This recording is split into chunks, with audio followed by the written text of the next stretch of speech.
There was a study done within the UK based on how ethnic groups within the UK have different savings. Now, the findings from these studies shocked me, and this is the reason I created this video, because if you are on my channel watching this video, you are likely to be an immigrant in the UK. So that just means you might be a healthcare professional, another professional from IT, or a student who's planning to live in the UK or work in the UK or are already doing that.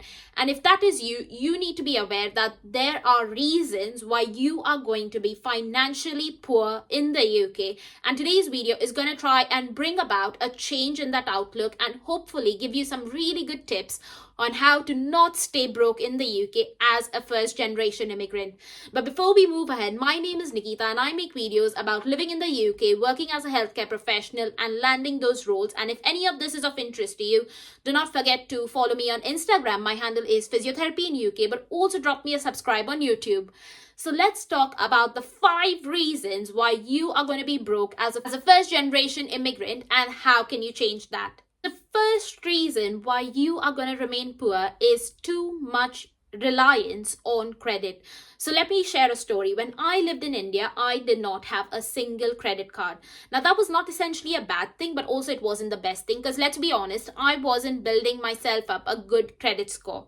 But when people come to the UK, you have seen Instagram influencers, you have seen YouTubers show this glamorous life in the UK where they are wearing Nike, Louis Vuitton, they're wearing so many other designer clothes, they have the latest iPhone, they have good cars, they are eating in brilliant restaurants, and then you're thinking, oh gosh, when I move to the UK, I want to do the same. And that's what happens when you come to the UK, because then you try to apply for a credit card and you are given one, and then you try buying everything on credit. But what you don't realize is that those people are obviously having a very good lifestyle based on their circumstances. But when you have moved to the UK, you're obviously just starting to build your life and you cannot use up all the money that you have on credit because you have got to pay it back.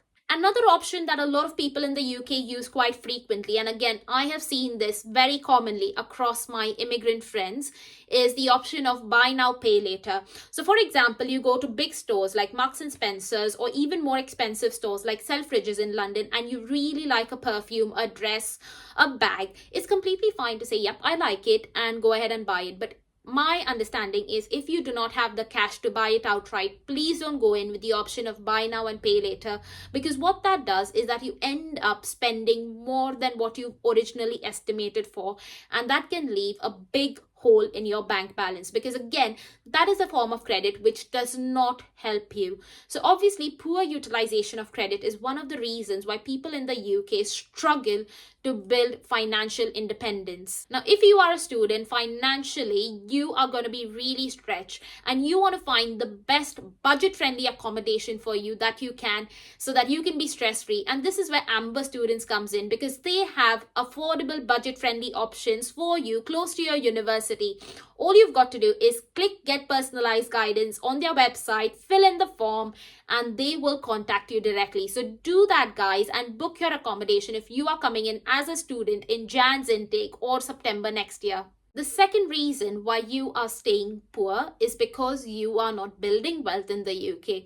Now, when I first moved to the UK, I worked in Sainsbury's for nearly 6 months, and then I obviously got a job in the NHS. But in all of that time, I had not opened a single savings account. Can you believe it? It sounds ridiculous to me now, but that was me a couple of years ago. And if you are watching this video, I would advise you to not make this mistake. Right now in the UK, you've got to think about how you are going to make the money work hard for you. Because let's be honest, as people coming into the UK, we are working really hard. We are obviously taking on extra shifts. We are doing the best work that we can. We're obviously looking for other jobs as well, if it is possible to gain more employment to boost our income. But what is the point of that income staying in your bank account and not making any extra money? Right now in the UK, there are 2 main options for you to think about making your money work harder. The first is obviously the high yield savings accounts, where obviously you are getting really good interest rates. So you are getting the rate of 4.5% or 5%, which is super, guys. You've got to use them. Now again, if you want me to make a more detailed video about it, do let me know in the comments below. But the second option you have is tax-free saving options, which again I knew nothing about. So let me introduce you to it. So tax-free saving options include options such as ISA, which is your individual savings accounts. But whatever profits or whatever additional money you make through interest or through excess dividends on these particular accounts, they are tax-free. So you do not have to pay any tax on the money that accumulates over the years. Now, there are several options to do it. And again, I don't want this video to go into describing all of them. So if you are interested in it, do let me know in the comments below so that I can make a more detailed video about this at a later date. But what I do want to share with you is an amazing platform known as Trading 212. Now, Trading 212 is a platform where you can open your stocks and shares ISA or your cash ISA. So like I've said before, these ISAs are accounts where you don't have to pay any tax on any money that you've made or any money that has grown in these accounts. Trading 212 right now has an amazing option where if you sign up with my referral link in the description below, then you will be obviously given a share anywhere ranging between £1 to £100. So that just means that you will be getting all of this free money in the form of a share on your Trading 212 account as soon as you deposit £1 in that account. So my advice would be use the link in the description below and just deposit that £1 to get that free share, because there is no harm in starting these accounts even with £10 a month. Trust me guys, I wasted too much time in not doing this to let this opportunity slide by for you. The third reason why a lot of people are staying poor in the UK is not having an emergency fund. Now, let's be honest, when we come into the UK, money is tight. Our budgets are small because we are just earning single salaries, which is obviously not a lot. But what you've got to think about is, say for example, if I lose my job or if I need to pay deposit for a rental property in the next month because my landlord throws me out, do I have enough savings to put down that money, or am I living paycheck to paycheck? If the answer is you are living paycheck to paycheck, your approach to life needs to change. What you need to do is have a bit of an emergency fund. An emergency fund is what I call a saving spot for a rainy day. Now, what this means is that, say for example, if you are kicked out of your job, or if you do not have any money to pay your bills, or to pay your credit card off, then this is where you can tap into your saving spot for a rainy day. You can use that money to get out of a tricky situation. What is usually recommended is that you should have nearly 3 months of emergency funds saved in that account. Now again, I am going to be honest, they usually recommend 3 to 6 months, but personally for me, I have just about a month or slightly over a month of emergency money with me. But this is something I'm working towards. So it is a goal that I am seeing myself working towards actively. And even if you're putting 10 or 20 pounds towards it every single month, that's still building up these funds. So I would say having an emergency fund is the next most important thing for you. And remove that money right out of your payment and your salary, because that is the money that's going to help you when you are in a difficult or a tricky situation. Another bad money habit that is keeping you poor is not having any financial planning. Now, I am going to be honest, there are people who come to the UK and buy a property to live in within the first year, and then there are people who have lived here for 10 years or more and are renting a property. And there is no harm in thinking about what it is that you find is best for you, but thinking about what is it that you want your money to accomplish over the next few years. So, for example, right now I live in a 2-bedroom house and that is costing me £1,000 a month. But that could have easily been mortgage payments for me to own a house.